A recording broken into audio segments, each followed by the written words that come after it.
looks different.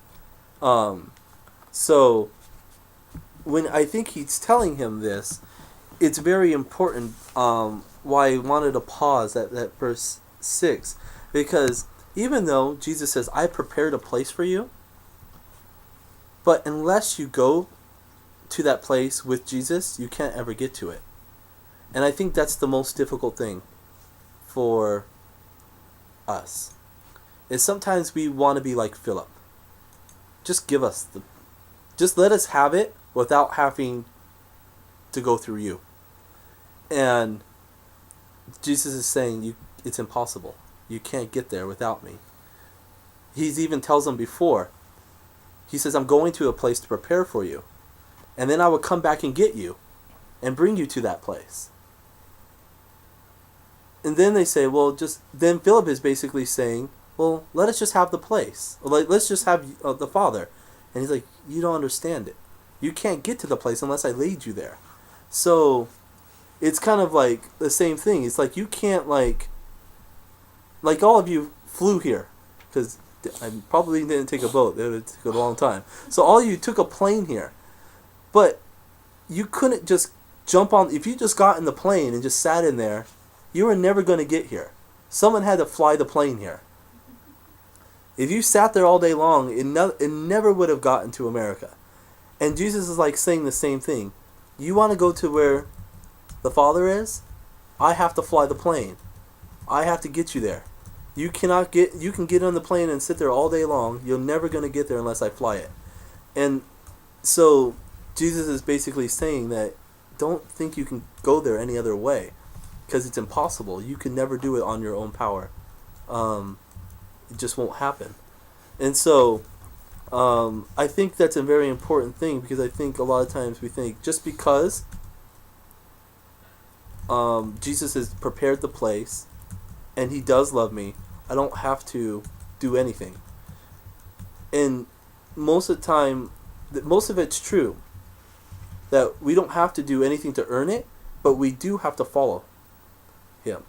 If we don't follow him, then there's no way to get to him, or to get to where he wants to bring us.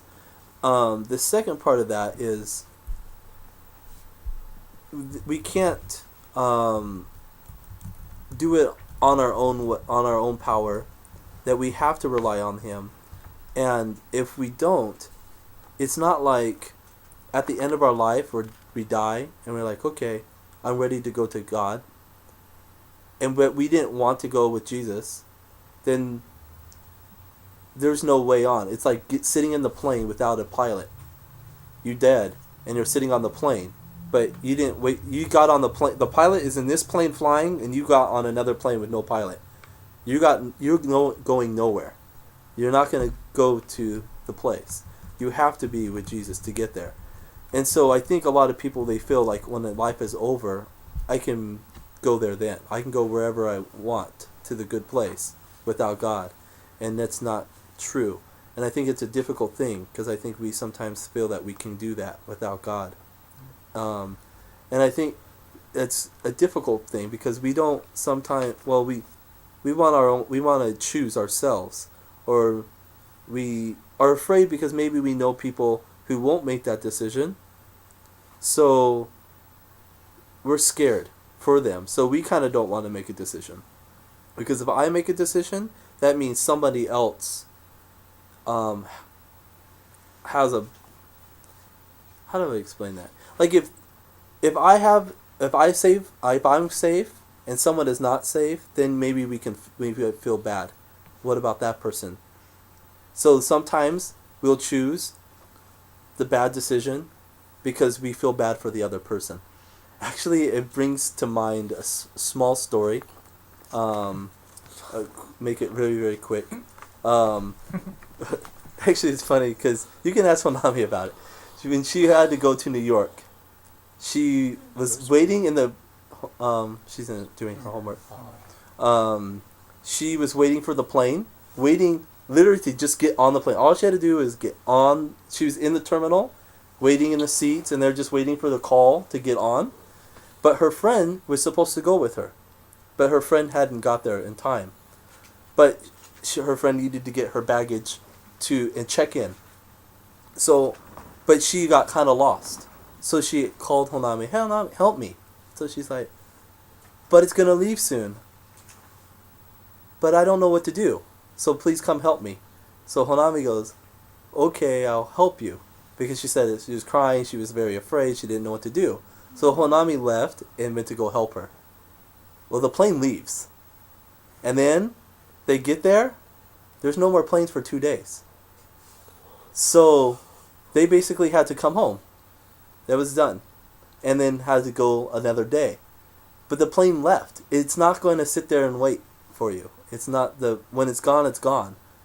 And Honami felt really bad because her friend was like, she could have got on the plane and went and been there, but instead she felt bad that her friend wasn't going to go with her at the same time. Her friend was going to miss it. So instead she decided, as a good friend, I will go and wait with her, even though they will both miss it. Sometimes that is a good... Sometimes doing something sacrificial like that for a friend or something is good, but there's sometimes it's not healthy for us. And that was not I wouldn't say the best decision, because sometimes we are given opportunities for things and we need to take that opportunity. And later on maybe we have a chance to help someone else. But if we don't always take the opportunities that we are given, they might not come back and have another opportunity to do it again. And so that's kind of why in here it's very important, like, to know God, and it's very important to understand that He has a way, and to follow Him, accept Him, believe in Him is very important. Maybe it means, well, maybe someone else I don't means it's a consequence. You know what might happen to them. But instead of looking at it like that, you can look at it now that I have taken that path to believe in God and to understand who He is. I can help other people to God, and now that I'm with God. So I think and it's what really Jesus is trying to tell them as well. That's why He says from the very first thing, believe in me. To believe in God is to believe in me, basically. So this verse that we just read is like a very, very famous verse. But I think a lot of people use it incorrectly, because they use it to put pressure on people, and God doesn't really do it to put pressure. He does it out of love. He's doing it because He really cares for us so much. That's why He says it so strongly. And very directly, that part. So, pretty much the rest is kind of talking about the same thing, just in different ways, because He's trying to tell them in so many ways that they don't have any question or about it. So, with that, does anyone else have any other thought or question about it, or what we are reading? Or what it says?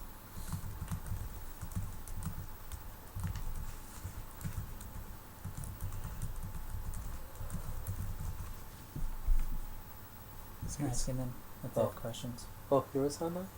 Yeah, Hero's been on for about, I don't know, half hour, 20 minutes.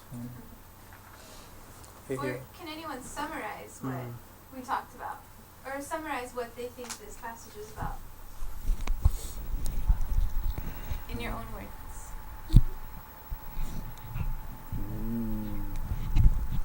Angie asleep on the couch. I know. I'm tired. Oh, that's my forehead.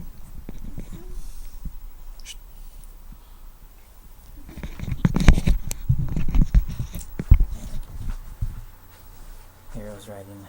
Hero's typing. He's typing something.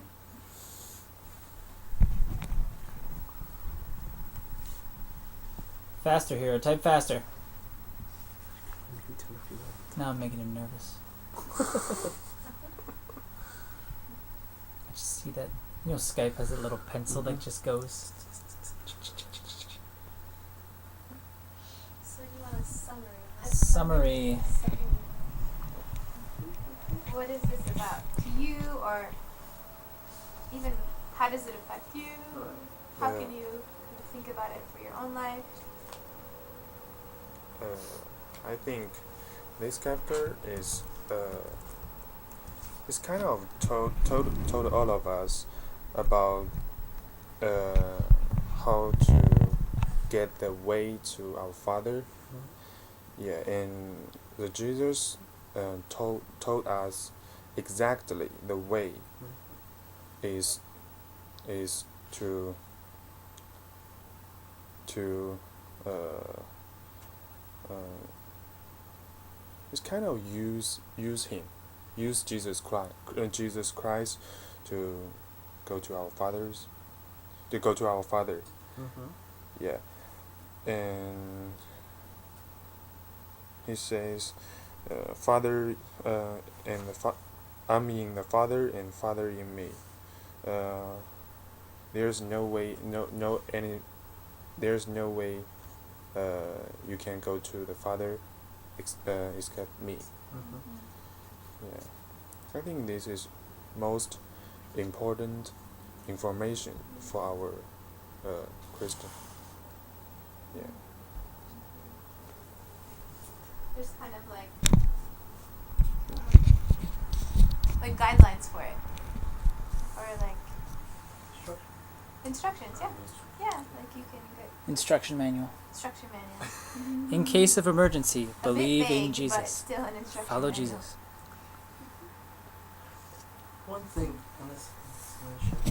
One thing I think, like, kind of a little bit what Hoshin said, I think what's nice is it's not complicated. It's not a bunch of rules. Because, like I said before, he already knows that they will doubt, that they will betray him. Yeah. But, once again, he's not surprised by it. He's not angry by it. He doesn't even say, like, anything about that. He just knows that's going to happen. But he still tells them, believe in me. And that's all he says. That's the rule. That's the only, like, thing you have to do. It's very simple. It's not like you have to do a bunch of ritual. You have to be a good person. He doesn't even say those words, because if he said that word, they would already messed up, because they're already going to do something bad. So he's already saying, I already know you'll do something bad, and you're going to do more bad things. But he didn't say that you have all these different things you have to do first. He just says, very simple, just believe in me. And when you believe in him, you believe in God. And then when you believe in God, I think that's the difference. It's like, I think a lot of times we feel, I have to do so many things, or I have to change my whole life, and then I can do it. But Jesus is not saying that. He's saying, just believe in me. And I think what's confusing is then they go, then what do I have to do? And I think I would have to say, you don't have to worry about that as much. I think as we believe in God, he will tell us what he wants from our lives. And not like the things that we have to try to do, but we want to do. Because it's like a relationship with anybody. If you know that if you want to be with somebody, and you're like, okay, I want to be with this person, and maybe you have a bad habit that you you do a lot. Maybe like you like to tap your finger a lot on things, and it makes the other person very annoyed. You tapping your finger a lot, and that person really doesn't like it. But maybe they don't say anything to you, but you can always tell it makes them uncomfortable or annoyed.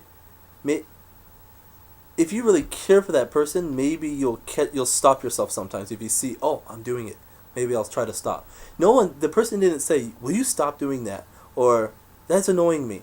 They don't really have to. If you are really care for them, you'll want to do it. And I think that's the thing that's why God doesn't say you have to do all these things. You'll want to do those things for God because you